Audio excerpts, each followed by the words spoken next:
السلام علیکم۔ میں کہنا یہ چاہ رہی ہوں کہ ذرا چناب نگر پہ بھی نظر ڈالو، وہاں پہ بھی پچھلے 60 سالوں سے اسٹیٹ ود ان اسٹیٹ قائم ہے، جہاں ان کی اپنی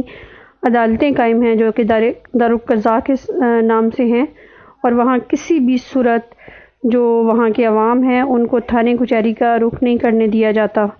اور ان کو زور زبردستی جو ہے وہ اپنے فیصلے جو ہے امپلیمنٹ کروائے جاتے ہیں، اور اگر کوئی ان فیصلوں کو نہیں مانتا تو ان کو شہر بدر کر دیا جاتا ہے۔ اور قادیانیوں کی جائیدادوں پہ وہ خود قابض ہیں، ان کی رجسٹریاں جو ہیں وہ کبھی بھی کسی قادیانی کے نام پہ نہیں ہوتی ہیں، جس کی وجہ سے وہ لوگ جو ہے بڑی مشکل سے جو ہے وہ وہاں پہ جو ہے سروائیو کر رہے ہیں۔ لیکن صرف اس وجہ سے 80% قادیانی اس وجہ سے ہی سٹل قادیانی ہیں اور مرزئی ہیں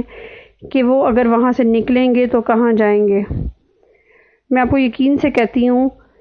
کہ چناب نگر کے اندر کم از کم 80% قادیانی جو ہیں وہ صرف اور صرف اپنی مشکلات کی وجہ سے مرزیت کے جنگل میں جو ہے پھنسے ہوئے ہیں، اور چنگل سے نکلنے کی کوشش بھی کریں تو نہیں نکل سکتے۔ تو پہلے تو سب لوگ چیخ کے مر گئے، لیکن آج تک گورنمنٹ نے کبھی اس کے اوپر کوئی جو ہے وہ آج تک چوں بھی نہیں کی، اور کوئی کوشچن کسی نے نہیں اٹھایا کہ اس پہ تھوڑا سا جو ہے وہ غور و فکر کریں، اور تمام علماء جو ہے مل کے، یا ایٹ لیسٹ آپ لوگ ہی جو ختم نبوت کے کام کو جاری رکھے ہوئے ہو، تو وہ اس وقت اس بات پہ زور دیں کہ سب سے پہلے چناب نگر کی عدالتوں کو کنٹرول کرو، سب سے پہلے انہیں ختم کرو، اور انہیں قانون کی جو ہے وہ دائرے میں لے کے آؤ۔ وہ کسی کو قتل کر دیتے ہیں تو ان کی پوچھ نہیں ہوتی، کوئی بندے غائب کروا دیتے ہیں تو ان کی کوئی پوچھ نہیں ہوتی۔ ان کے شہر میں ایک چڑیا بھی ان کی مرضی کے بنا پر نہیں مار سکتی۔ جیسے میرے والد کو دیکھیں کس بروٹلی جو ہے وہ کس طرح سے بروٹلی جو ہے مرڈر کروا دیا گیا، اور کس طرح جو ہے وہ انہوں نے شہادتیں چھپائیں، اور کس طرح سے انہوں نے پولیس کو ساتھ ملایا، اور ابھی تک کروڑوں روپیہ یہ اس کیس پہ لگا چکے ہیں۔ انشاءاللہ اللہ تعالیٰ ان کو ناکام و نامراد ہی رکھے گا۔ تو جو پچھلے 60 سال سے چل رہی ہیں چناب نگر کے اندر سچویشن، وہ کیوں نہیں دکھتی جہاں ان پہ وہ قابض ہوئے ہیں، اور مرزیوں کو جو ہے وہ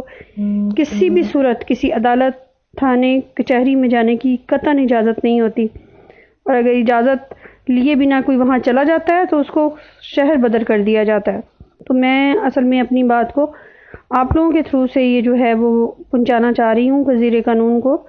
کہ اسٹیٹ ود ان اسٹیٹ یہاں پہ بھی بنی ہوئی ہے، جو پورے ملک میں ماں سوائے قادیانیوں کے، مرزیوں کے کوئی اور ایسا شہر نہیں ہے جو پاکستان میں قلعے کی مانند ہو۔ آپ کو شاید اندازہ نہیں ہے، کیونکہ ہم تو میرے والد وہاں رہتے تھے، اور ہم بھی وہیں پہ جو ہے وہ پیدا ہوئے اور رہے، تو ہمیں بہت اچھے سے پتہ ہے کہ کس طرح سے مغرب سے لے کے فجر تک انتہائی کڑا پہرا لگایا جاتا ہے، ہر آنے جانے والے کو چیک کیا جاتا ہے، ہر گلی کے کونے پہ جو ہے وہ لڑکے کھڑے کیے جاتے ہیں جو کہ بہت سخت جو ہے سیکیورٹی انجام دیتے ہیں۔ تو ان سب پہ جو ہے وزیر قانون کو جو ہے وہ کب وہ نوٹس کرے گا کہ آخر ایسا کیوں ہے اس شہر میں، اور کیوں اس شہر کی عدالتوں کو یہ بند کرنے نہیں جائے گا۔